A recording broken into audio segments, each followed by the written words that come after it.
Hello? Hi, may I speak to Zoe, please? This is Zoe. Hi, Zoe. How are you? This is Jubal from Brook and Jubal in the Morning. Jubal? Yeah. Wait, what? Do you know Jubal or do you not know Jubal? I've heard of... Wait, where are you guys from? Brook and Jubal in the Morning. It's a radio program. Some people might call it a showgram. Oh, No, That's smart. It's a radio show. Wait, am I on the radio? Do you want to be? What? Because we can make that happen because it's a radio Zoe. show, you know? We can make that happen if you want to be. Do Why are you calling me? you want to know why? yes, that's why she Yeah. asked Jubal. Okay, cool. We're calling you because we got an email about you from one of our listeners. Who? Well, his name is Victor, and you guys went out on a date. Oh my god. Yeah. Why? Why would he email a radio station about our date? Well, because we do a segment on our show called the Second Date Update, so Victor is confused why you won't call him back.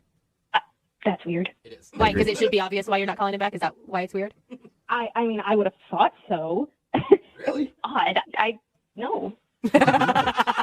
You know, Zoe, from Victor's description of the date, he also knows it was kind of weird, but he really liked you and would like a shot at a do-over, but he says he can't get a hold of you. I mean, what's the reason that you don't want to call him back? I mean, we're very different people. I mean, I've been on several, first dates that were a little off, but this one was just like, I don't want to embarrass him or anything, but What- We talked to him already, and there's no way you can embarrass him any more than he's already embarrassed himself Yeah. about the date, so He told us a lot. okay, well, then you probably already know. I mean, it was kind of inappropriate what happened. Oh my God, it was the hug. It was a weird back hug, wasn't it? At the end, he told us about the surprise hug. He came up from behind. I would have punched him. Awkward. It was awkward, but he didn't seem harmful, so no, I didn't punch him or anything. But that wasn't even the weird part, honestly, not the weirdest part of the date. are you talking about him showing up late and smelling like a used gym towel? No, I mean, I knew something smelled, but I didn't notice him smelling any particular way. Okay, Oh. so what are you talking about then? Because those are two really big red flags that he described to us. Okay, so the conversation, it got pretty in depth, which is kind of nice on a first date, but it went. I don't know if he was doing it on purpose, but he just got a little too personal with some of his questions. Like what? Oh.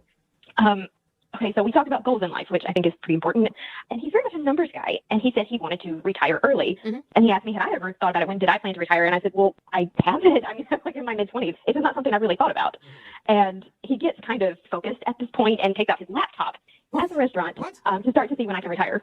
Wait, he's like analyzing her financial situation? Yes. He's like asking me, like, what do I do for a job? And how much money do I make? Do I have a 401k and Whoa. savings and all this? Wow. Wow, that's And a little. it was a little creepy to me. I didn't want to tell him all of that kind of personal. And I said, well, I don't really know. And he said, well, just guesstimate.